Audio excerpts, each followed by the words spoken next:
even British nationals from returning to the UK. I'm all for looking at options for going further on these measures to make sure we keep ourselves safe. But it was very contentious at the time, and I think this is demonstrating we were right to stick to our guns. Tim Farron. Speaker, I'd like to thank the Prime Minister for the advanced sight of his statement and indeed to join him and colleagues on all sides here today in expressing solidarity, compassion and sympathy to the people of Paris and Beirut, and especially to the injured and those who have lost their lives and the families of them, and to utterly condemn the terrorists who seek to attack us. They detest our diversity, our freedom and our generosity of spirit, and we let them win if we compromise on any of those things.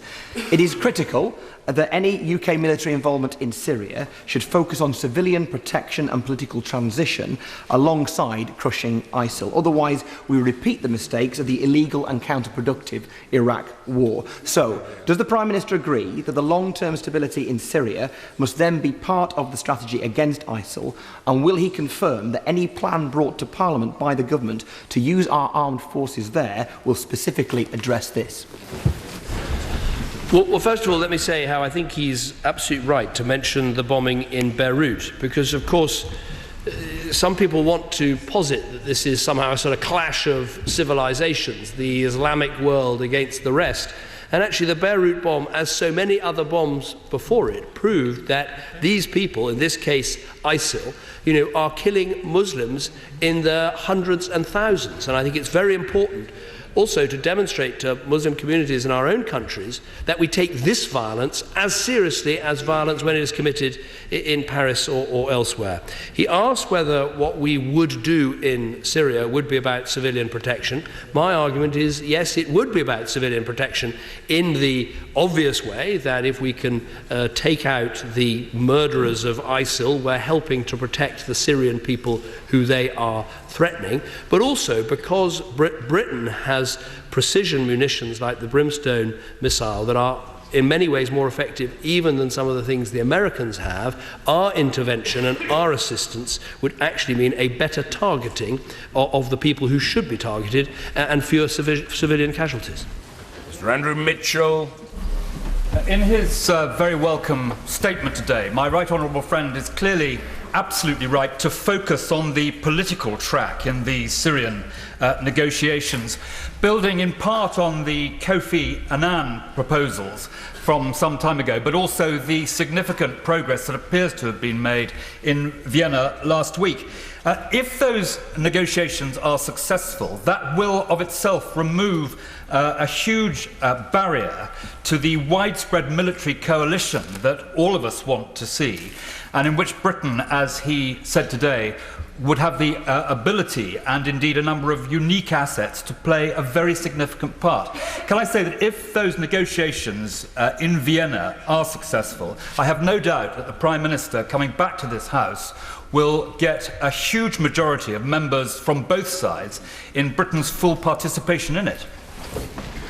Prime Minister. Well, what I would say to my right honourable friend, who I know follows these things very closely, I think makes some very good points, is, of course, as I've said, to defeat i.s.i.l in Syria, two things are required. First of all, we do need to make sure that the international community, the Arab states and others, are taking the military action to degrade and defeat i.s.i.l, but we need a political settlement that gives us an effective ally in Syria to defeat i.s.i.l in a way that can unite the country. Those two things go together, but if he's arguing that military action should only follow after some political agreement has been absolutely nailed down, I think we might be waiting a very long time for that to happen, and I'd caution against that approach. And I want to be absolutely clear about what I'm proposing here.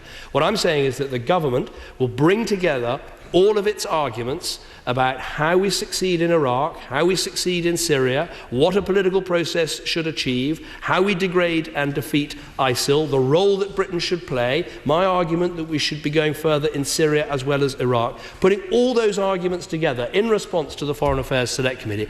Then it will be for members of this House to see if they want to come forward and assent to that idea. And then, if that happens, then we can have the vote and take the action so that we are playing a apart with others in defence of our own national security. Order, can I just very gently say to the House, I'm very conscious that there are many colleagues here who cannot be accused of underestimating their own expertise in these important matters, but there are nearly 60 people still wishing to contribute, and if I'm to have any chance of accommodating them all, they will all need to follow the rubric of brevity, now to be demonstrated to perfection by Gisela Stewart. Thank you, Mr. Speaker. I welcome the Prime Minister's commitment to a wider narrative of explaining how he thinks Daesh can be defeated, and his insistence that it has to be done with our allies. Press reports this morning suggest that France has invoked the mutual defence clause in the Lisbon Treaty for the first time. Could the Prime Minister explain to the House what practical implications that may have for the United Kingdom and our cooperation? Well, I'm grateful that the Honourable Lady raises this. It's not a clause that's been invoked in my understanding before, so we're looking very carefully at exactly what it would involve. But I think standing back from the legalities of it, it's very clear. The French are our friends, they're our allies, they're our brothers and sisters, and we should be absolutely with them. And if there are things we can do to help them, I say we should. Dame Angela Watkinson. Thank you, Mr. Speaker. Given the extreme circumstances of a Paris-type attack in London, does my right honourable friend think that depriving the police of the right to shoot to kill would make the public safer? No, I absolutely don't, and I hope that the Leader of the Opposition will review his remarks, because, frankly, when you are combating a terrorist attack, and if we look at what happened in Paris, it was an attack, it wasn't a siege, it wasn't taking hostages and setting out demands, it was an attempt to kill as many people as possible. And when the police are confronted by that, they must be absolutely clear that if they have to take out a terrorist to save lives, they should go right ahead and do so. Mr. David Winnick. Is he aware that those of us who are not persuaded, at least at this stage, that extending airstrikes to Syria have no less hatred for the mass murderers who have carried out so many atrocities, the latest being in Paris, or because we're pacifists or semi-pacifists? I'm certainly not so and never likely to be, or because, to be frank, the internal politics of the Labour Party. It is because, as the Foreign Affairs Committee has concluded, that there doesn't seem to be a strong case for so extending airstrikes, that it will achieve little or nothing and simply make us feel good and that we're doing something as a result of the atrocities. Well, Prime Minister. I don't agree with that view, but look, I respect the fact that it is for the government to bring forward the argument, to make the case and to seek to persuade as many members of this House that it's the right thing to do. I think the people who oppose this have to answer the question, why is it right to take out i.s.i.l in Iraq, but wrong to take out i.s.i.l in Syria, particularly when it's in Syria that the headquarters of i.s.i.l is, and it's from Syria that the attacks on this country have been planned, and for all we know, continued to be planned. That's the question that I think colleagues will have to answer after reading my response to the Foreign Affairs Select Committee. If we can get to the situation where it looks like Britain, as one, can come together, I'm not asking for an overwhelming majority, just a majority would be good enough, a majority to come forward and say, this is right for us to take this action. Mr. Keith Simpson. The Prime Minister is only too well aware that given the nature of those returning from serving in Syria who served with i.s.i.l and the danger that they have to our society, what measures are the government taking to persuade those who can to speak out against what has happened, because they are more likely to influence young Muslims than any of us? No, well, my honourable friend is absolutely right. There are obviously those huge numbers in Britain's Muslim communities who've absolutely made clear that what is being done by i.s.i.l is not in their name, that they are not representatives of Islam, they're a perversion of Islam, and that's incredibly powerful, and I'd encourage all those people who've already made such an effort, please go on doing that. But he's right. Those people who've been to Syria, perhaps as part of an aid convoy, who've really seen what has happened and have come back rightly disillusioned by the butchery of these people, by their hatred of people with different ways of life, by the appalling way they treat women as sex slaves, by the way they throw gay people off the top of buildings. People who come back disillusioned, they can be some of the most powerful voices for saying that these are not people we can deal with, these are people we've got to finish. Mr. Nigel Dodds. Thank you, Mr. Speaker. May I, on behalf of my right honourable and honourable friends who have experienced over many, many years the ravages of terrorism personally and at close quarters, express our full support for the Prime Minister and his words and actions in recent days in relation to these terrible events in Paris and elsewhere, and express our profound sympathies with the people affected. In relation to counter-terrorism, would the Prime Minister agree that the security services need the resources, and I very much welcome what has been said in recent days. They need the powers, and we look forward to working with the government to introduce more powers with proper ministerial oversight, but they also need our support, the public support, and the support of politicians. When they need to shoot to kill, they need our support. And I welcome what the Prime Minister has said about the shameful trait, expressed sadly by some even in this House, of seeking to blame the terrorist victims for contributing to their own murders through saying that the foreign policy of this country is wrong. This is a shameful approach. Terrorism has no excuses. It never had any excuses, and the people who express such sentiment should be ashamed of themselves. As has often been the case in recent days and recent weeks, the honourable gentleman speaks with great power, great force, and I agree with what he says. Ms. Ratgani. Thank you, Mr. Speaker. As well as action from our armed forces, security forces and the police, we also need to tackle the ideology that lies behind the threat that we face. Does the Prime Minister agree that as part of that we need to support those who challenge the extremists, expose Daesh as a death cult, and also support the communities who feel vulnerable at the spread of Wahhabism within the UK and help stop more people sliding into extremism? Minister. I think my honourable friend is absolutely right. I think for too long in some European countries, governments have felt that the way to handle community relations is to leave people in different silos and listen to self-appointed community leaders rather than engaging directly with people. And when it comes to this battle against extremism, we shouldn't be neutral. We should be very clear about those groups we will engage with because they back the values we share, and those that we don't agree with and frankly we think might be part of the problem. And greater clarity on this, I think, is probably not just necessary in Britain. I expect it's going to be necessary in other parts of Europe too. Keith Vaz. Thank you, Mr. Speaker. Last Friday evening at Wembley Stadium, when the Prime Minister shared a platform with Prime Minister Modi, he made a speech about being proud to be the leader of the most multicultural country in the world.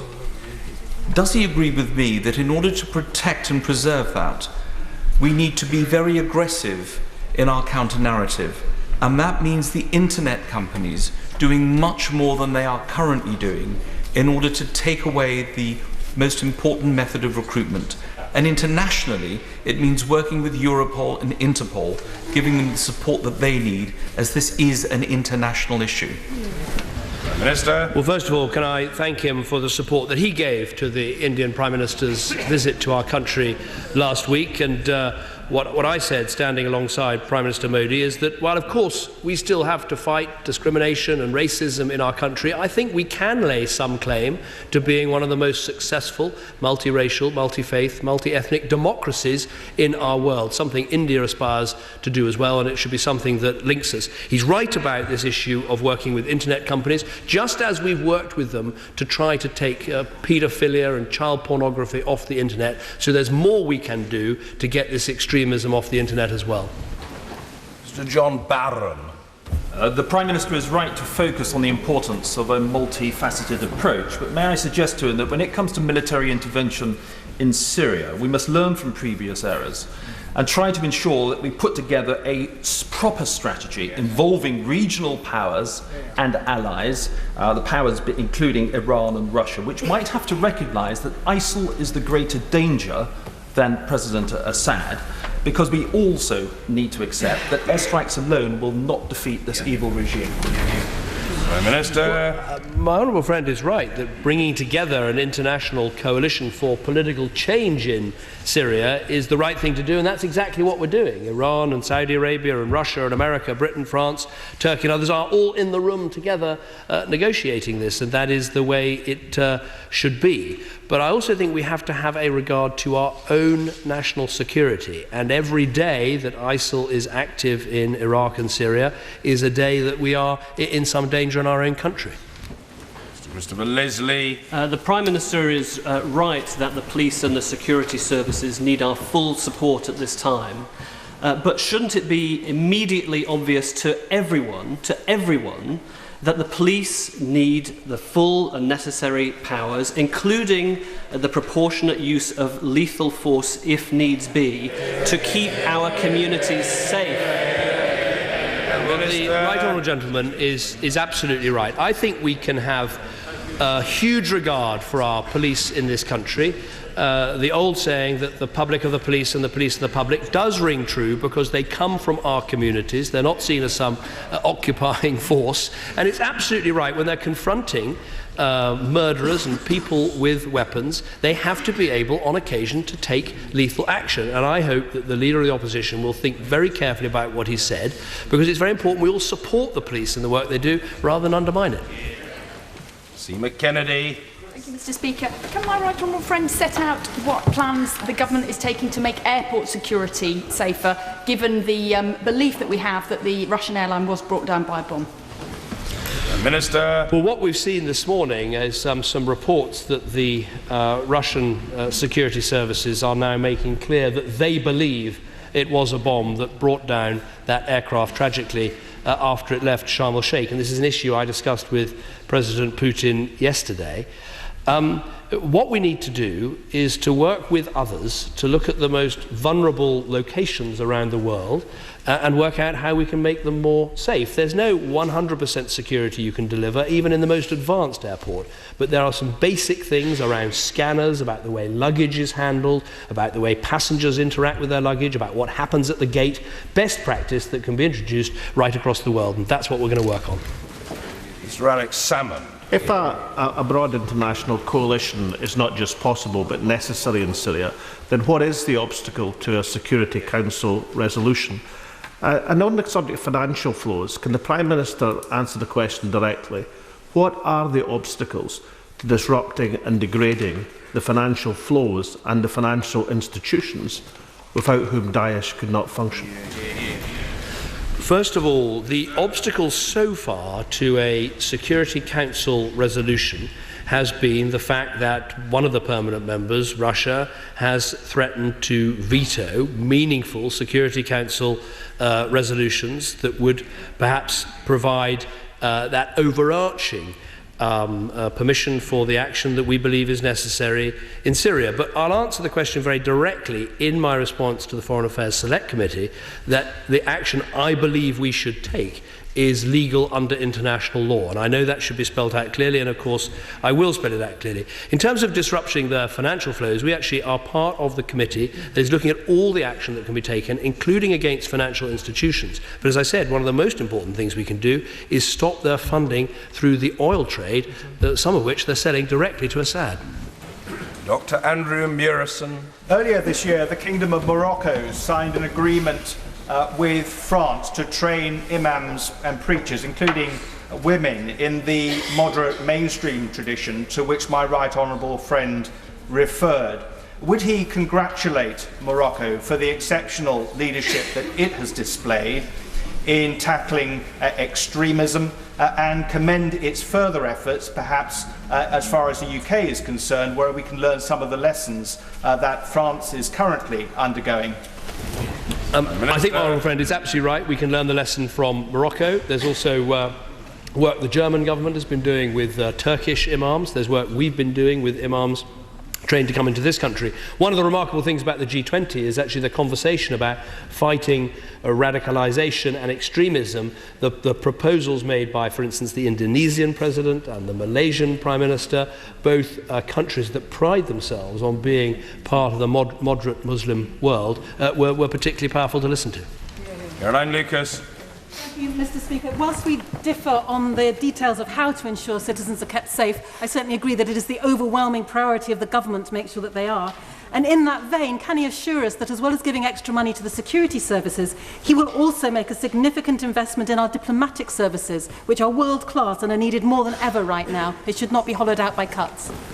Minister. Our diplomatic posts play an absolutely vital role in Britain's soft power, and we were ranked the other day as #1 in the world for soft power. We've been opening embassies around the world rather than closing them, and it's a good opportunity to thank all our hard-working staff from this dispatch box. Richard Drax. Thank you, Mr. Speaker. To counter the appalling slaughter that was faced by all those in Paris, we will need armed police on the spot within minutes. Can the Prime Minister, our honourable friend, reassure the House that we have sufficient armed police in all our cities to do just that in that?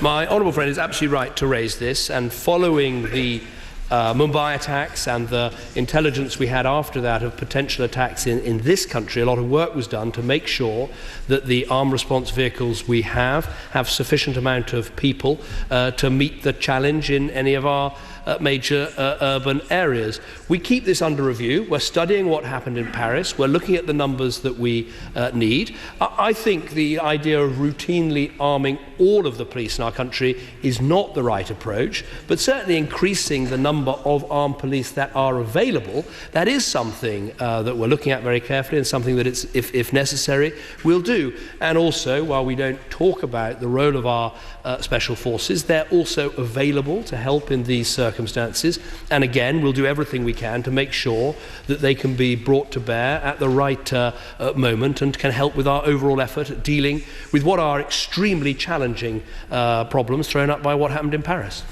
Emma Reynolds. Thank you, Mr. Speaker. Does the Prime Minister agree that full responsibility for the attacks in Paris lies solely with the terrorists, and that any attempt by any organisation to somehow blame the West or France's military intervention in Syria is not only wrong, disgraceful, but also should be condemned? The response right across the House shows how right the Honourable Lady is. It's worth remembering as well, to those who think that somehow this is all caused by Iraq, France didn't take part in the Iraq war. Indeed, they condemned it. The fact is about these i.s.i.l terrorists, they hate our way of life. They want to kill and maim as many people as possible. They also do this to Muslims with whom they disagree, and that is why we have to confront and defeat and not compromise or excuse in any way this vile organisation. James Morris. Speaker, can I welcome the Prime Minister's statement, particularly his commitment to come to the House with an argument for extending British military action to Syria. But would he agree with me that the threat we face from i.s.i.l is such a current threat to our national security, and it's timely that he may have to take action as Prime Minister without coming back to this House in order to protect our national security? Well, I'm grateful for the honourable gentleman for raising this question. I've always said very clearly at this dispatch box that in the case of premeditated action, for instance against i.s.i.l in Syria, then it's right that we have a debate and a vote, and I'm happy to repeat that again. But I do reserve the right, taking action against in the national interest, where you have to take action very quickly, very rapidly, and you need the confidentiality before you take it, as it were. I'm prepared to act. That's what I did in the case of Hussein and Khan with the UK drone strike, and obviously with Emwazi, where we were working hand in glove with the Americans. I think then it was right to take that action and explain afterwards, but I'll try and stick to that clear demarcation. I think that's the right approach for our country. Douglas Carswell. I welcome the Prime Minister's statement, and I'm sure that sensible people on both sides of the House will support sensible measures in the days and weeks ahead. Has the government given any consideration to the way in which the government of Saudi Arabia perhaps exports and funds and encourages radicalism, and is this something that we should address with a view to making sure they don't radicalise young people in the UK? No, I think the honourable gentleman makes an important point. I mean, I met with the King of Saudi Arabia at the G20 and we discussed the situation in Syria. I think it's fair to say that Saudi Arabia has actually quite a strong de-radicalization program for its own citizens who have become extremists, and it has been successful in that. But we do need to ask, as I've said more broadly, about how we stop people setting off down the path to extremism in the first place. And that is important in terms of what is taught in schools and how it's taught, and how we make sure that in all our educational practices right across the world, whether we are Christians, Jews, Muslims or Hindus, that we're teaching tolerance and understanding right from the very start. Yeah. Mark Field. Thank you, Mr. Speaker. Whilst I suspect many, both in this House and beyond, will find it unpalatable that we are talking with President Putin at this time, I fully support and wholeheartedly support the Prime Minister in having those discussions. Just to pick up on a point that was made by the Right Honourable Gentleman for Gordon, is it the case that the government is still trying to work towards getting a UN Security Council resolution on these matters, hand in glove with the other strategy to which he has referred? We keep talking with Security Council partners about potential resolutions that we could put forward on any number of issues to do with this overall problem of i.s.i.l and Iraq and Syria. But in terms of something that backs the sort of military action we've spoken about in this House, that hasn't been possible up to now because of the Russian potential veto.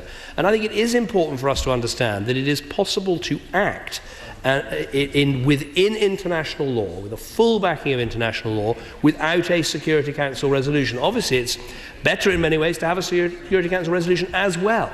But we cannot outsource our national security to a Russian veto, or indeed a veto by anybody else. McFadden. Can I ask the Prime Minister to reject the view that sees terrorist acts as always being a response or a reaction to what we in the West do? Does he agree with me that such an approach risks infantilizing the terrorists and treating them as children, when the truth is they are adults entirely responsible for what they do? No one forces them to kill innocent people in Paris or Beirut, and unless we are clear about that, we will fail even to be able to understand the threat that we face, let alone confront it and ultimately overcome it. It is that sort of moral and intellectual clarity that is necessary in dealing with terrorists. I know there's something deep in all of us to try and find an excuse or an explanation or an understanding, but sometimes the answer is there staring us in the face, and with i.s.i.l that is absolutely the case. Will Quince. Thank you, Mr. Speaker. The people of Colchester and North Essex mourn the loss of Nick Alexander. Nick died doing the job that he loved, giving pleasure to others, music. Will my right honourable friend join me in paying tribute to Nick, but also reaffirming our resolve that we will not allow these murderous cowards to destroy our way of life? Well, I certainly join my honourable friend in paying tribute to Nick, and to say that our thoughts are with his family and his friends. What i.s.i.l was trying to do was to destroy our way of life and our value systems and the things that people like to do in their spare time. And one of the most important things we can do alongside all these security responses is to go on living our lives. Margaret Ritchie. Mr. Speaker, and could I thank the Prime Minister for his statement, and on behalf of myself and my two colleagues from the SDLP, I would like to convey our sympathy and our outright opposition to terrorism, because coming from Northern Ireland, we all know what that was like for so many years. But in so doing, we note that the Prime Minister is coming back to the House with a full comprehensive strategy. And in so doing, could he define the term that he referred to earlier, action that would be legal under international law? Minister. What I've said I would do is that, as part of the strategy that I will lay out in response to the Foreign Affairs Select Committee report, is set out as one part of that strategy why I think we should be taking action not just in Iraq but in Syria too, and in doing so we'll set out the legal advice for that. And I think it's very important that the House sees that. You can already see with the action we're taking in Iraq that we're taking that action at the request of the legitimate Iraqi government. You can see with the action we've taken so far against Mohammed Emwazi or Khan and Hussein, that was also on the basis of self-defence of the United Kingdom. Now, I can lay out very clearly these arguments about why we should be doing it, how we shall help to keep ourselves safe, why it's in our interests of national security, but I'll make sure that in this paper it addresses those legal arguments as well. Craig Whittaker. Thank you, Mr. Speaker. With the second massacre in Paris last weekend, our own citizens in Tunisia murdered, and the plethora of Daesh-led massacres over the last year, can I say that now is not the time for knee-jerk reactions, but a time to reflect and plan effectively. Can I ask my right honourable friend if he will do everything in his power to stop and destroy this murderous regime that is Daesh, for the sake of our own national security, for which he has my 100% support, as no doubt he does for many members in this House. Well, can I thank my honourable friend for his support? I don't believe in knee-jerk reactions. Rightly, though, when something like Paris happens, it's worth asking every single question about our state of preparedness, about how we'd respond to this, about our intelligence cooperation. That's exactly what we're doing, and I think it's right we do. Mike Gapes. Mr. Speaker, the Prime Minister's content and tone of his statement spoke not just for the government but for the country. And he referred to the Mount Sinjar and the retaking of Sinjar by Kurdish forces supported by the international coalition. On Saturday, as a member of the all-party parliamentary group visit, I was with the Kurds in the Kurdistan region of Iraq, at the front line south of Kirkuk. Those Kurdish forces are brave. They're putting their lives on the line every day. They did so at Sinjar, along with the Syrian Kurds. Can we do more to provide material support for the Peshmerga of Iraqi Kurdistan, and also, pending a decision on whether we go into Syria, give more support from the air to the Kurds in Iraq now? Very grateful to the honourable gentleman for what he said. The answer to his questions is yes. We are already, as he knows, providing training and support to the Kurdish Peshmerga forces. They're incredibly brave, they're incredibly dedicated. They've done a brilliant job liberating people from i.s.i.l dominance. We discussed yesterday with President Obama and the French, German and Italian leaders what more we could do. Germany's already doing a lot in that area. We're doing a lot, and there's more certainly we can do. Waitley. Speaker. I welcome my right honourable friend's commitment to defeating i.s.i.l in Syria as well as in Iraq, and his commitment to continue to make the case to this House and to the electorate. Can I ask him to do so as part of a long-term vision for stability in the region? No, I think my honourable friend is absolutely right. People want to know that our response is not driven by anger, but is driven by resolve and is thoughtful and thought through and will make us safer and the region more stable. And I'm convinced we can answer all those questions in the document I'll put in front of the House. Patrick Grady. Thank you, Mr. Speaker. Can I associate myself with the comments by my right honourable friend, the member for Murray, welcoming the refugees arriving in Glasgow today? But can I ask the Prime Minister, with regard to the Paris climate change talks, what further discussions were held at the G20 and whether he personally plans to attend those talks in Paris as an act of leadership and solidarity? Yes, I will certainly be there at the start of the talks on Monday. The discussions at the G20 were positive in that, again, everyone committed to having the aim of below 2 degrees. My concern is that some of the things that are necessary to make this agreement really meaningful, like 5-year reviews and the rest of it, there's still some opposition from some countries to that, and we still haven't had every country's independent proposal for how they reduce their own carbon emissions. So there's important work to be done. We can use the Commonwealth Conference for part of that. Britain is playing its part. There will be an agreement, I'm confident of that. It will involve Russia and China. We're now battling for a good agreement rather than just a mediocre one. Lee Morton. Thank you, Mr. Speaker. Would my right honourable friend agree that our overriding priority must be the security of our country and its people? And recognising that the threat we face from terrorists today is not just about bullets and bombs, but it's also about cyber attacks And will he ensure we have the right funding and organisations in place to deal with this threat?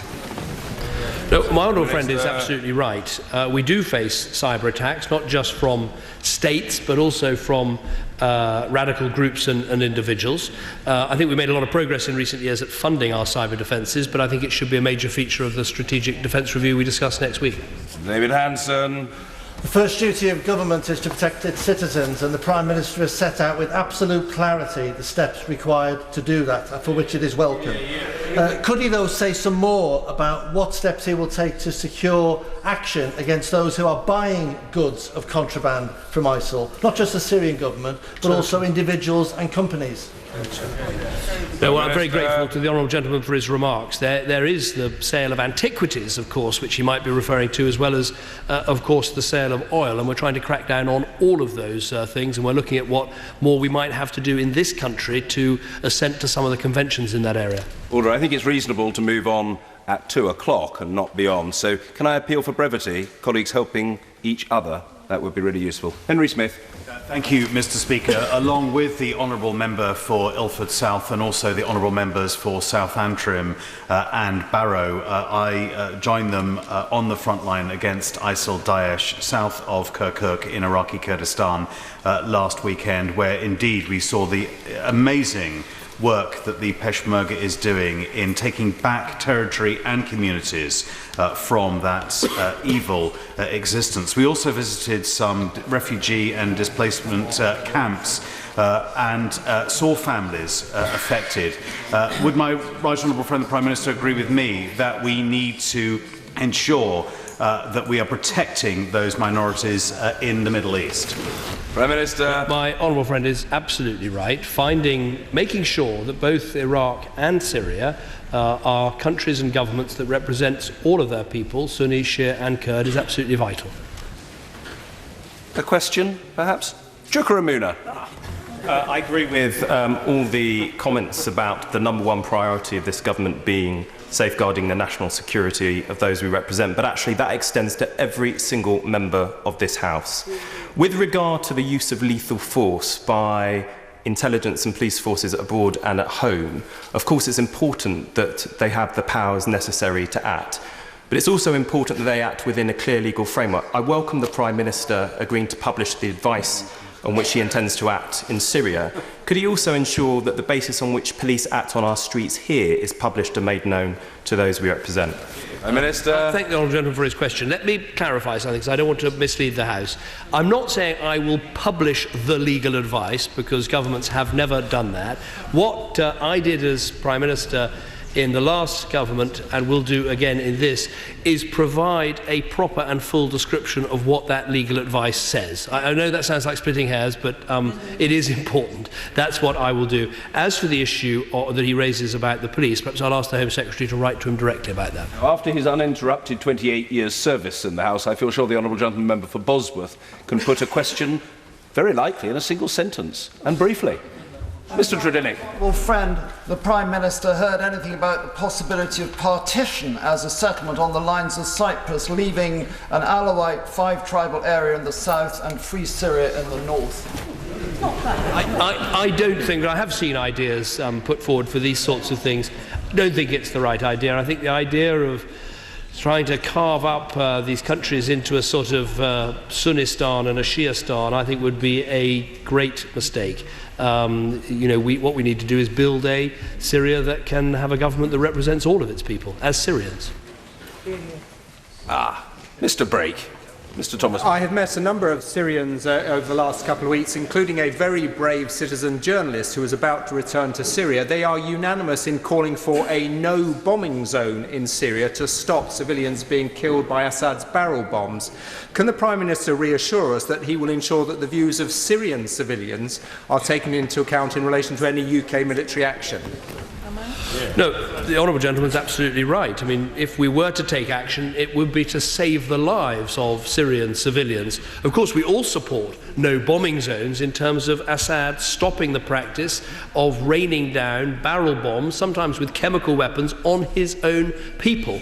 And that is why, while we should be very focused on ISIL, we cannot forget that President Assad has been one of the recruiting sergeants for ISIL, and his brutality keeps providing fresh recruits. And so the idea you can just take sides and team up with Assad against ISIL is an entirely false prospectus. Mr. David Nuttall. Thank you, Mr. Speaker. Can I thank the Prime Minister for his statement? And in light of the terrorist attacks in Paris, I believe our police and security services urgently need the new powers set out in the draft Investigatory Powers Bill now. Can I therefore urge and ask my right honourable friend, the Prime Minister, to consider speeding up the pre-legislative scrutiny procedure and bring forward the date when this vital bill will reach the statute book?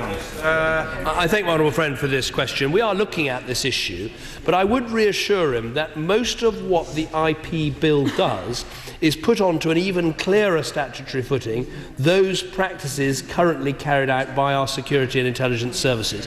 There's one element that is particularly important, that is new, which relates to internet connection records, which is probably the most controversial part of the bill, and I don't want to jeopardise this bill by rushing it. But I hope he's reassured we'll look at the timing, but most of the powers are about being put on a clearer legal basis. Mr. Jonathan Edwards. Mr. Speaker, arguably the most successful forces against Daesh on the ground in Iraq and Syria have been the Peshmerga. What diplomatic pressure can the UK government put on certain allies who are undermining their capabilities?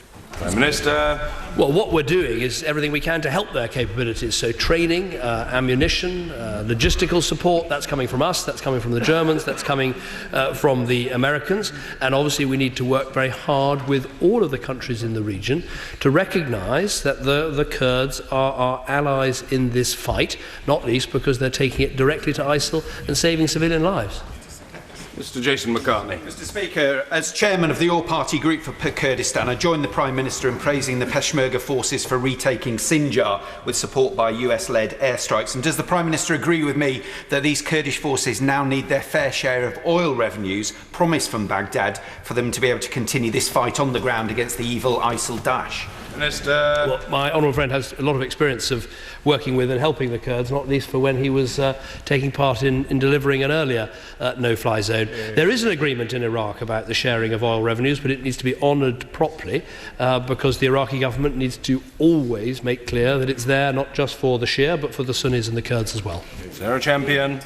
Thank you, Mr. Speaker. Can the Prime Minister share his views and that of the G20 on the creation of a safe zone for civilians within Syria? Prime Minister. But as I've said before at this dispatch box, we're always happy to look at these suggestions, but when it comes to safe zones, you have to remember that you can't declare them without making them fully safe. And in order to do that, you might have to take very severe military action against Syrian air defences, Syrian aircraft, Syrian command and control, and all the rest of it. And you might have to have troops to make that zone safe as well.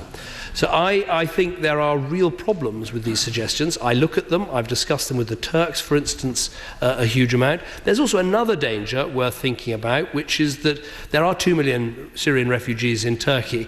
If they felt a safe zone was being created in order to push them out of Turkey and into Syria, that actually might hasten their move to come to Europe. So all these things have to be considered. But at the end of the day, safe zones are only proxies for what really needs to happen, which is the destruction of ISIL and the political transition in Syria. Andrew Bingham. There's an assertion that at least one of the perpetrators of the Paris atrocity came into Europe under the guise of being a refugee. Can my right honourable friend give an assurance that as we welcome, and I emphasise the word welcome, genuine refugees into our country, that proper security checks will be carried out to ensure that ISIL supporters don't get in under the radar in a similar way? My honourable friend makes a good point, and he also puts his question absolutely in the right way. We mustn't confuse migration and terrorism, but we do need to be clear that proper border controls and checks are necessary to make sure the people who come to our country don't threaten us. And this is one of the reasons why we never joined Schengen. We wanted to keep our own border controls, and indeed taking our Syrian refugees from the camps enables us to carry out checks before they take off. Jack Dromey. Mr. Speaker, the Prime Minister is right that greater powers are necessary to thwart terrorist internet plots. The Prime Minister is also right to make available additional resources for our security services and our special forces.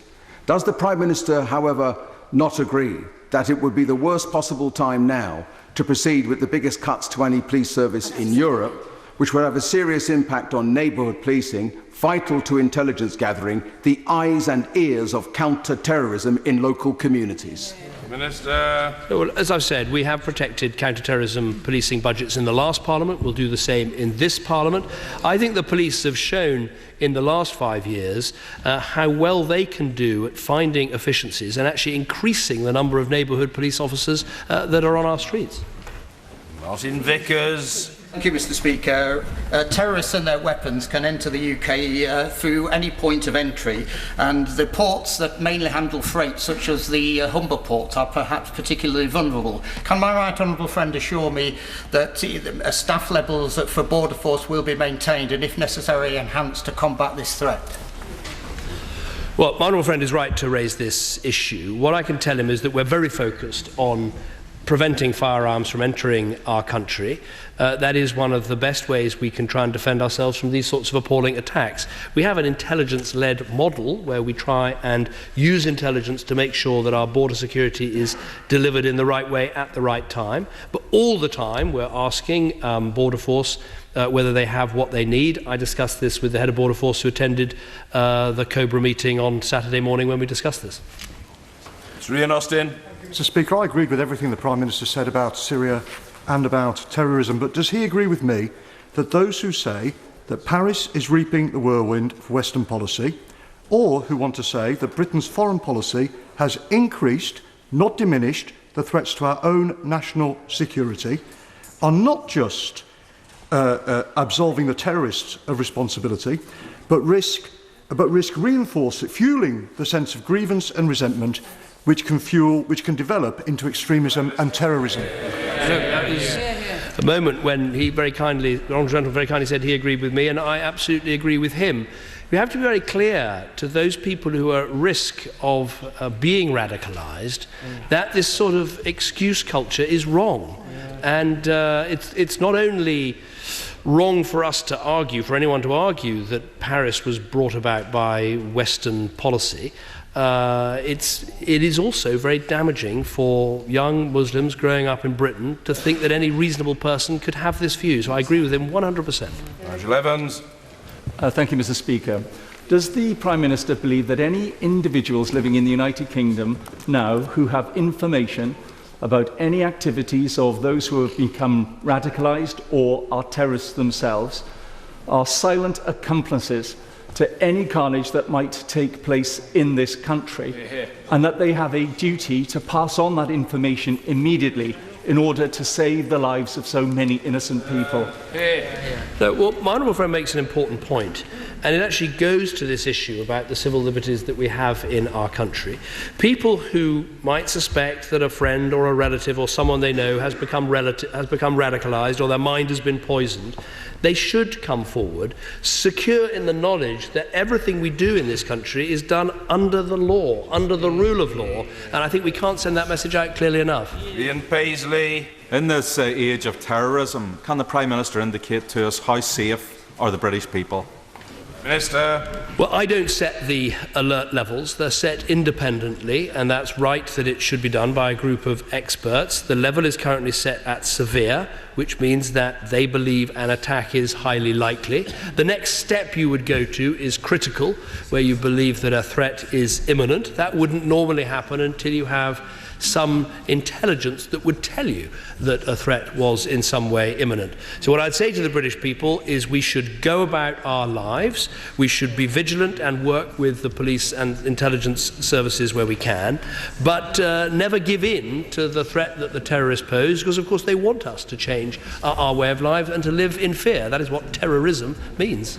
Mr. Christopher Pincher. Mr. Speaker, does my right honourable friend agree that for terrorists to pursue their evil trade most effectively, they require training, and training requires territory? So action to reduce i.s.i.l's territory, whether it be in Iraq or Syria or anywhere else, is a vital component to ridding the world of these evil people. Prime Minister. My honourable friend is absolutely right, and it goes actually to the point the honourable member for Dudley made, which is so much of what our policy over previous years has been about has been to try and close down the ungoverned spaces where terrorists are able to stay and are able to train. And that's why we cannot sit back from all these things. That's why we're engaged in trying to make Somalia into a proper functioning country. It's why we took action in Afghanistan to try and stop that country being a haven for terror. It's why we can't stand by while there fails to be a Libyan government. We've got to work harder to bring about some rule of law and order in that country.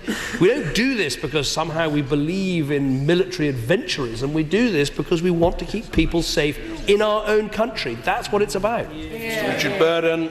I join the Prime Minister in expressing some cautious optimism that the Vienna process could advance the prospects for a sustainable peace in Syria. Something that's important given the huge numbers that have died there and the millions that have been displaced, but also the horrors of Paris and Beirut remind us of its importance to defeating Daesh as well. When he comes back to the House with his response to the Foreign Affairs Committee report, can I emphasise to him the importance of a strategy being in there? I understand that he'll want to advance the case for military action, but what a lot of us will be looking at is how that fits into an overall strategy, including the involvement of regional powers in the area. Well, I hope I'll be able to reassure the honourable gentleman. There is a strategy, and we need to lay it out more clearly, which is combining this political settlement with the military action that I think is important and the involvement of neighbouring countries. But in the end, we have to decide whether to take this action as part of a strategy. But certainly that is my aim in this document I'll produce. Mr. Raymond Chishti. Thank you, Mr. Speaker. I fully welcome the Prime Minister's statement. Prime Minister, President Hollande has used the exact words, "France is at war with Daesh." John Kerry in Vienna has said we have to defeat Daesh. This evil organisation wants us to call it Islamic State ISIL to get the legitimacy and appeal it wants. Can we join our counterparts and use the word Daesh to get the right terminology? Well, my honourable friend is slowly winning this battle, and the use of the word Daesh is increasing with every issue of Hansard that is published. The point he makes about the evil we face is right. We know that this group, just as they carried out an attack in Paris, they would be equally content to carry out an attack in Belgium, in Sweden, in Denmark, or here in Britain. They don't do it, they don't not do it because they, feel that somehow we're different. They just haven't yet managed it, and we've got to stop it. And coffee. Thank you very much, Mr. Speaker. Can I thank the Prime Minister for his statement, which I fully support? And would he agree that the multiculturalism of our country is more likely to be destroyed if we do not take every possible action to defeat these murderous terrorists? Minister. I absolutely agree with the honourable lady, and as we do so, we need to take everyone in our country with us. Mr. Stuart Jackson. Can I direct the Prime Minister back to the alarming news that it is reported that 450 violent jihadists returning from the Middle East have been readmitted to the United Kingdom? Will he give an undertaking, a firm undertaking to the House, that he will not rule out any action against these individuals, however robust, tough or draconian, including revoking their passports in order to protect the British public? Well, my honourable friend is right to make this point. What we have is a system for trying to examine everybody who returns in this way. Some people, as I said, will come home completely disillusioned with what they've seen because it's an appalling regime with appalling practices. But there are people that we'll have to keep a very close eye on and use all the powers that we have at our discretion. Yeah. Jim Shannon. Speaker, can I congratulate the Prime Minister on his courage and leadership at this time. There's a need for a new strategy, quite clearly, and the new strategy must come from within this House. Is it not time that the right honourable and honourable members who sit in this chamber took that decision to step out to support you with the new strategy and protect the people, all the people of the United Kingdom of Great Britain and Northern Ireland?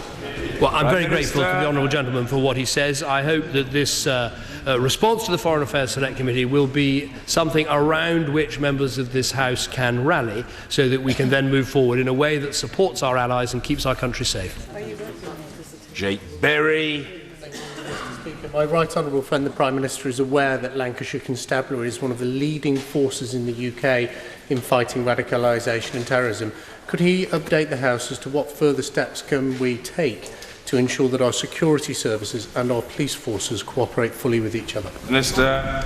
Well, my honourable friend makes a good point. We've obviously announced this additional funding for our security forces. I've said what I've said about counter-terrorism policing, but of course there is a need to continue to work on the PREVENT programme, and I'm sure that'll be something that will be addressed by the Home Office in its spending review. Last but not least, John Nicholson. Mr. Speaker, can I raise with the Prime Minister disturbing reports of the firebomb attack in the early hours of this morning against the Al-Sarouk Cultural Centre in Bishop Briggs, used by Muslim constituents of mine. Can I also alert him to the grotesque racist attack faced by my colleague Hamza Yusuf, MSP, in social media?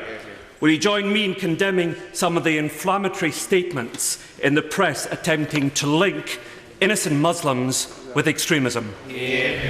Well, I certainly join with the honourable gentleman in condemning these attacks. We should be equally clear that just as anti-Semitism is wrong, Islamophobia is wrong, and right-wing extremism attacking people for their religions is completely wrong. I think this is absolutely vital that we're equally vehement about all of these things. Order. I'm sorry to disappoint remaining colleagues, but we have had an hour and a half, and I thank the Prime Minister for his brevity. Can I very gently say to colleagues who didn't get in, if your colleagues who did get in had been a bit briefer, you would have got in. You know, we need to help each other. I'm the leading state sponsor of terrorism.